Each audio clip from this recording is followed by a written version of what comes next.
Avec vous sur Sud Radio pour le 10h midi, pardon, pas mini, non, c'est un grand 10h midi. On est avec vous pour vous accompagner, répondre à vos questions, débattre. Vous avez la parole, vous le savez, sur Sud Radio. Parlons vrai. 0826 300 300. On va évidemment revenir à 11h sur les propos d'Agnès Buzyn, également sur l'explication du président de la République. Pourquoi n'a-t-il pas prononcé ce mot de confinement? Et puis, nous sommes en ligne avec Maître Christophe Noël. Bonjour. Bonjour. Vous êtes avocat en droit du travail au barreau de Paris et Annecy. Vous recevez énormément d'appels et on va essayer de répondre aux questions qui se posent aujourd'hui aux salariés. Et également avec nous pour répondre à vos questions de santé, toutes les questions que vous vous posez d'un point de vue médical, docteur Jérôme Marty. Bonjour, médecin généraliste, président du syndicat de l'Union française pour une médecine libre. Alors on va commencer peut-être avec vos appels. On a aussi des policiers qui nous appellent, des agents de la RATP qui racontent un petit peu leur quotidien. Donc on a quelqu'un qui souhaite rester anonyme, on va l'appeler Jean, en ligne avec nous. Bonjour. Oui, bonjour. Vous êtes agent RATP du métro parisien, c'est ça? Exactement. Et alors racontez-nous comment ça se passe à la RATP. On est plutôt dans un climat, je ne vais pas dire de peur, mais de non-réponse. En gros, on ne répond pas concrètement à nos réponses. À vos questions, oui.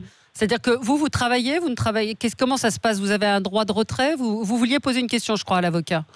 Oui, tout à fait. En fait, c'est par rapport à deux catégories. Il y a une catégorie d'agents qui ont des enfants et qui, du coup, sont théoriquement autorisés à rester à la maison. Et il y a une deuxième partie d'agents qui n'ont pas d'enfants et qui, eux, sont invités à continuer à travailler. Donc, quelle était votre question? Justement, on nous dit que des gels hydroalcooliques, des masques, des lingettes désinfectantes sont mises à disposition des agents. Mais comme dans tous les secteurs, il y a des pénuries. Ma question, c'est que si justement les moyens comme le gel hydroalcoolique, les moyens de protection contre la maladie ne sont pas à disposition des agents, est-ce que les agents ont le droit un droit de retrait? Alors peut-être que c'est une question qui revient très souvent. Maître, qu'est-ce qu'on peut répondre? Il faut effectivement... Oui, bonjour. Il faudrait effectivement que c'est l'obligation principale des entreprises aujourd'hui, c'est effectivement de mettre en place des mesures de prévention pour éviter, effectivement, pour préserver la santé des salariés. Et j'entendais effectivement les gels, la présence de gels hydroalcooliques. Ouais, effectivement, ça me paraît fondamental. Pour ce qui est des masques, je pense pas. Enfin, j'ai pu lire que l'OMS n'a pas, les recommandations de l'OMS sur le sujet disent que c'est pas essentiel la présence de masques, et puis je pense qu'il faut plutôt les réserver au personnel soignant. Mais oui, effectivement, les lingettes, tout ce qui permet aux salariés de se nettoyer les mains, c'est la condition sine qua non pour pouvoir travailler dans des entreprises où il y a des salariés qui bossent encore. Oui. Quelle réponse à cette question du droit de retrait? Enfin, quelqu'un qui a peur, dont l'entreprise a estimé qu'il n'y avait pas de télétravail ou qui n'a pas pris de précautions, que prévoit la loi? La loi dit qu'il ne faut pas, si vous voulez, il suffit que le salarié ait un sentiment légitime qu'il est en danger, que sa santé est en danger. C'est pas nécessairement, il faut pas forcément qu'il ait la preuve concrète qu'il y a un danger pour lui. Il faut qu'il ait le sentiment qu'il est en danger. Ouais. Et aujourd'hui, si effectivement les entreprises ne mettent pas en place des mesures de prévention adaptées, il peut avoir ce sentiment. Il pourrait effectivement exercer son droit de retrait. Donc c'est la question des salariés qui travaillent encore aujourd'hui en France, elle est parfaitement légitime. Donc, mais comment on fait concrètement? On envoie une lettre à son patron, on fait quoi? Il y a ce qu'on appelle le droit de retrait, c'est droit d'alerte et droit de retraite. Les deux sont concomitants le plus généralement.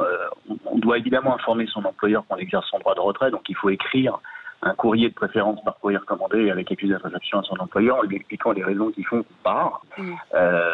Alors ça peut se faire, en général c'est concomitant, c'est-à-dire que j'écris à mon employeur, je lui dis ce qui ne va pas, je lui dis pourquoi je m'en vais, et je m'en vais. Ouais. Donc, droit d'alerte et droit de retrait se combinent. Mais il faut évidemment, c'est la condition très importante, c'est d'informer son employeur. C'est d'informer son employeur, donc d'envoyer une lettre recommandée et d'informer son employeur.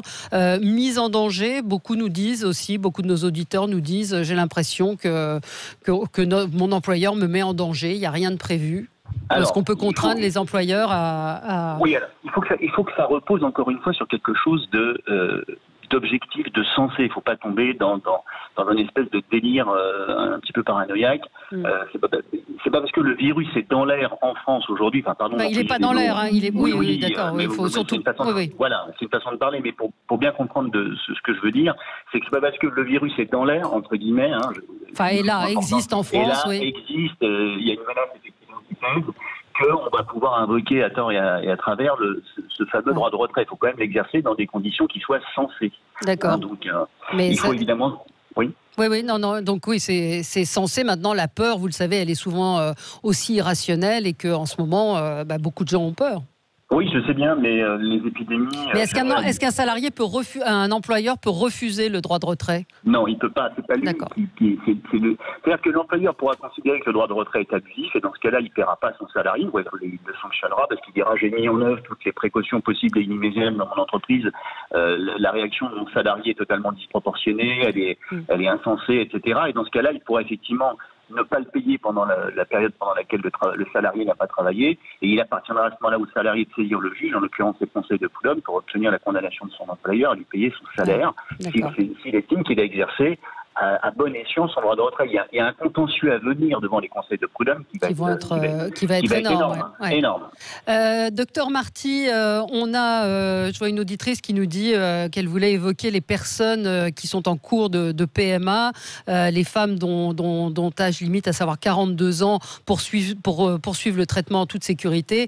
Elle est aujourd'hui désespérée parce que son labo dit qu'il ferme. L'agence de biométrie a publié un courrier qui dit que certains cas seront étudiés. Qu'est-ce qu'elle peut faire? Malheureusement, j'ai envie de dire pas grand-chose. Il y a tout un tas de secteurs du soin qui vont fermer. Qui vont fermer parce qu'on évite les déplacements de population, on évite de rompre le confinement.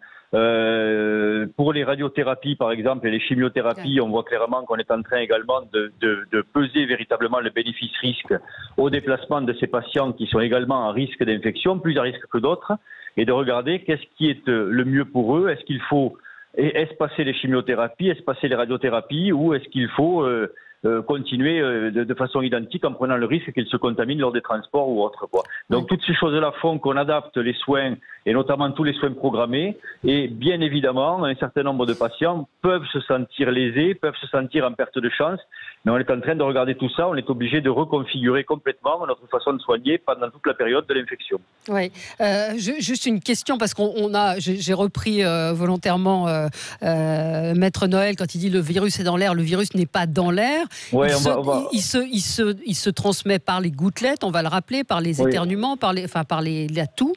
Donc, est-ce qu'il y a vraiment un gros risque pour des gens qui, justement, ce que vous évoquez sur la chimiothérapie, vont, par exemple, peut-être partir dans leur propre voiture, arriver? Il est où le risque de contamination? Non, le risque, il est dans les lieux hospitaliers.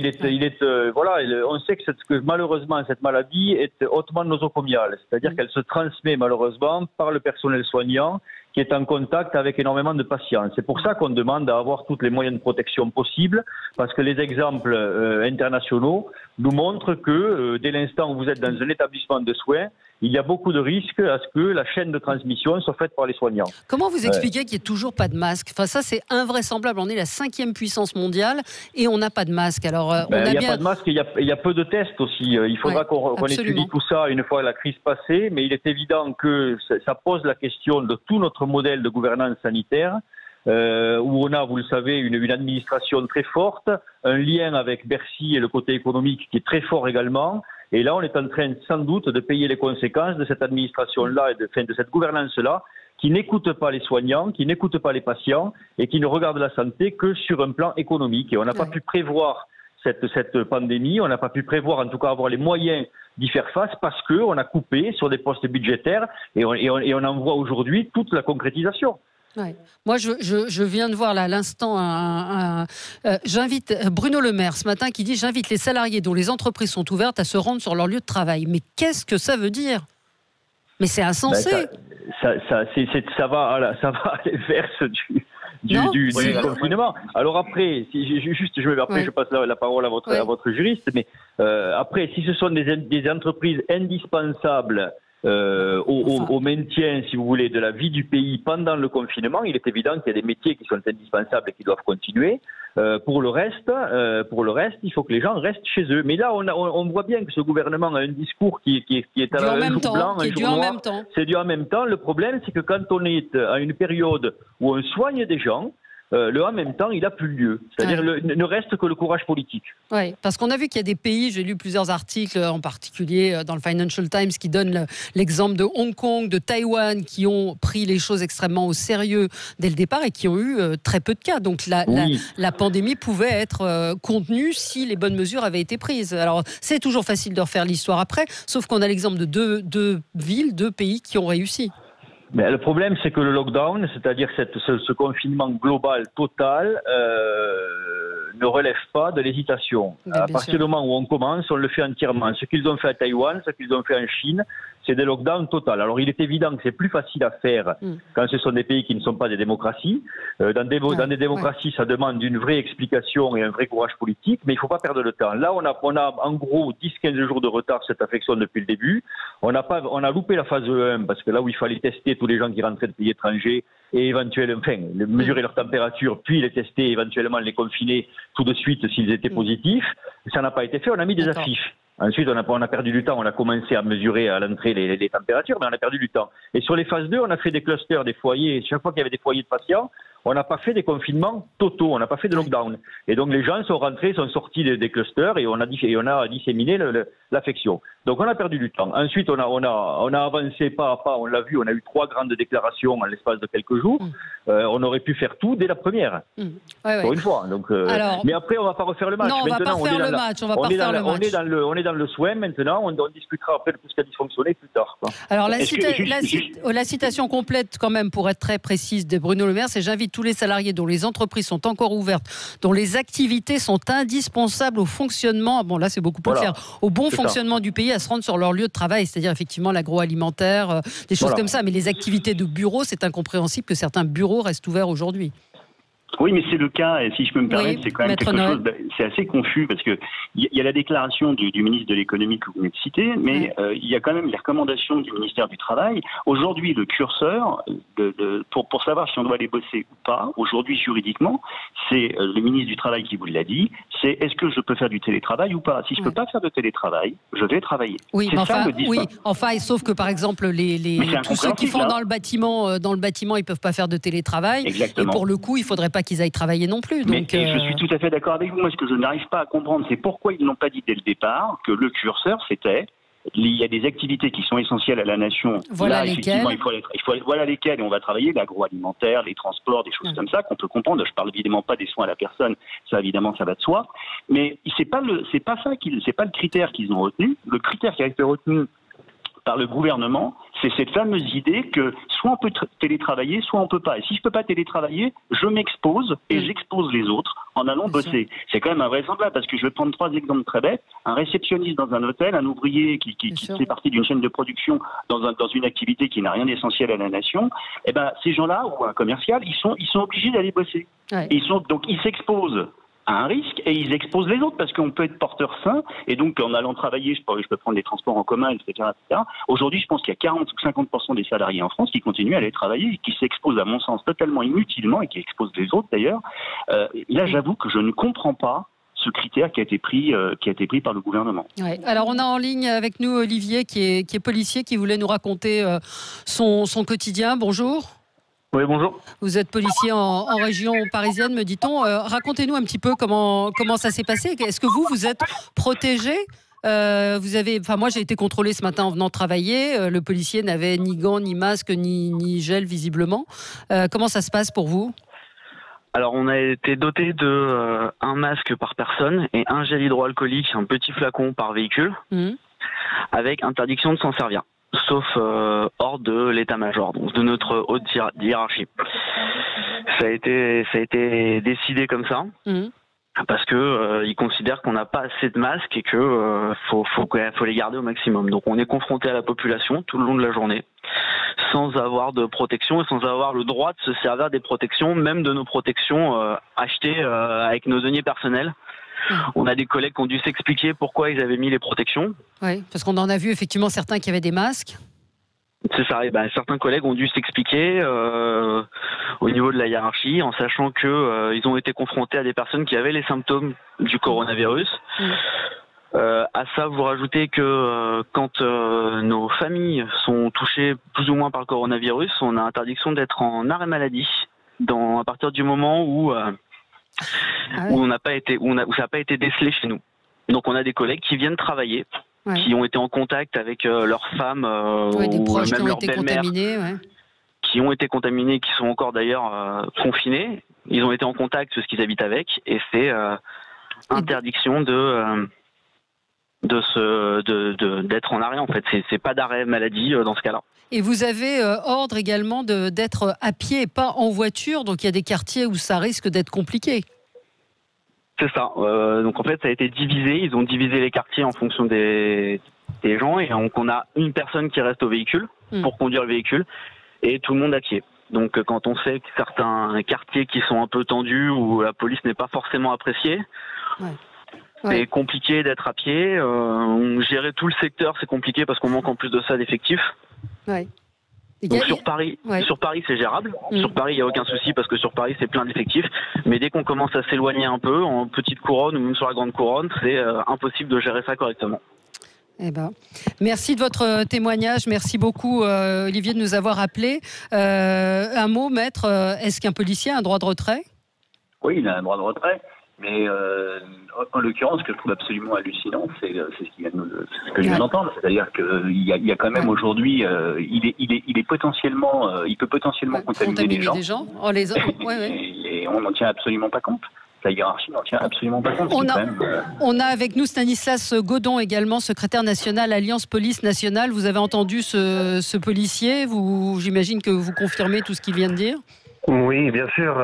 Bonjour. Alors, Bonjour. Nous le confirmons parce que nous avons des centaines de témoignages évidemment sur l'ensemble du territoire national, parce que notre organisation syndicale est mobilisée depuis le premier jour où nous savions que l'affaire des masques, entre guillemets, allait venir, je dirais, de manière très très forte, frapper de plein fouet l'activité, parce que si on est en guerre, écoutez, là, l'administration, le président de la République a oublié ses soldats, parce que depuis le début mars, nous n'avons eu de cesse de répéter qu'il fallait absolument donner des masques à nos collègues, qui vont être en première ligne, je le rappelle. On nous a dit 100 000 policiers et gendarmes qui vont être en première ligne pour contrôler notamment, je dirais, la validité des attestations, notamment sur l'honneur.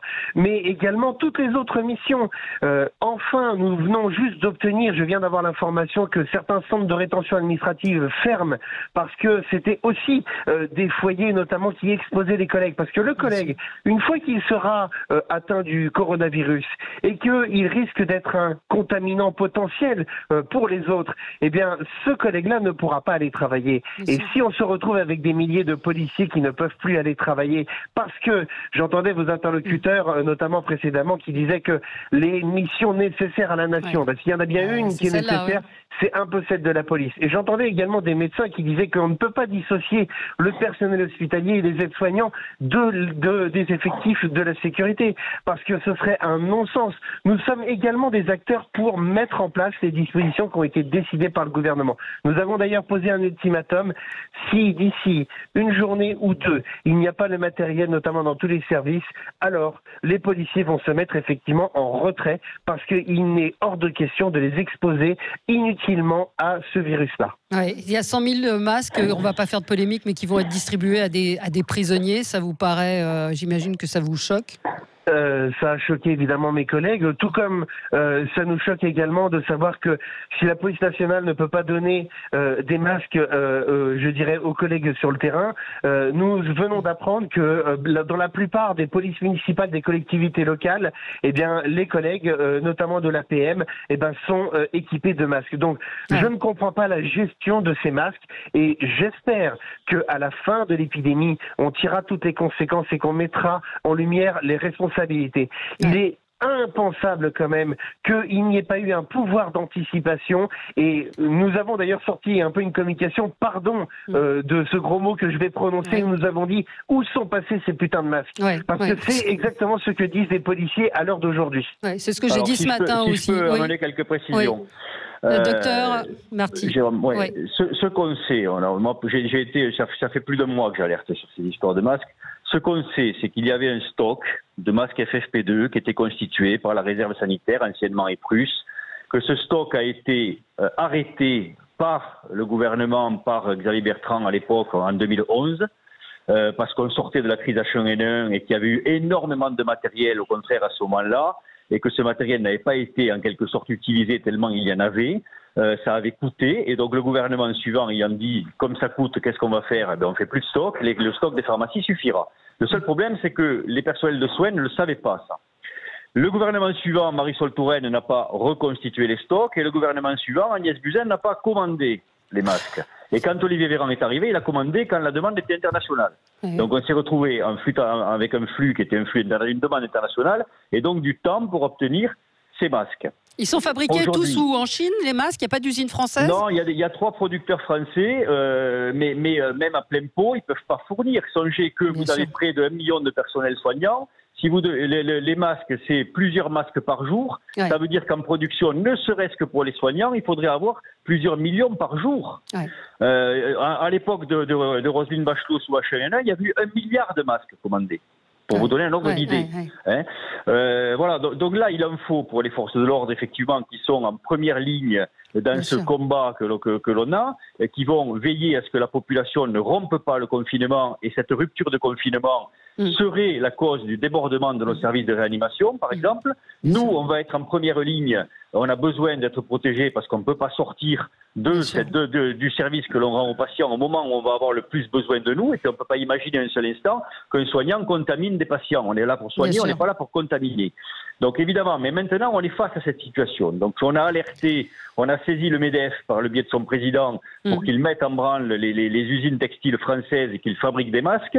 On sait qu'il y a également des actions locales avec par le biais de l'Association des maires ruraux de France pour voir si on ne peut pas, à l'aide d'un patron et de matériel et des matériaux de base, constituer en local des productions. Tout ça est en train de se mettre en place.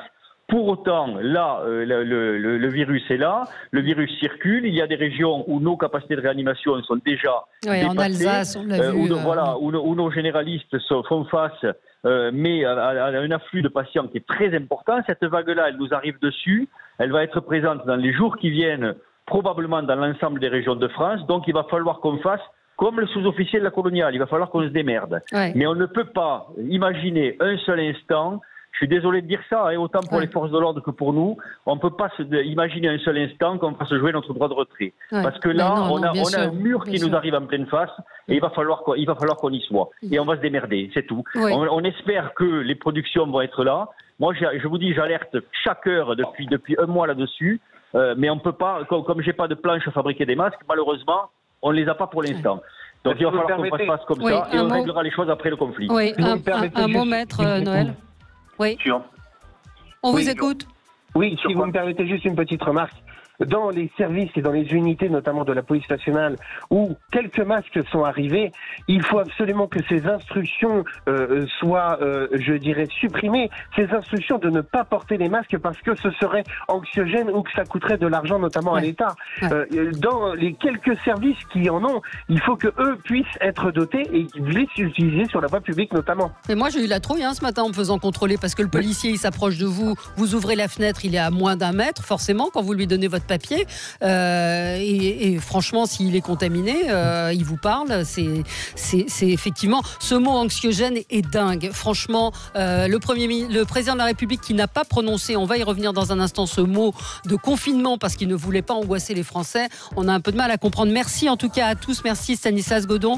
Merci docteur Marty et merci maître Noël. Je pense qu'on aura l'occasion de vous faire réintervenir. Merci à vous.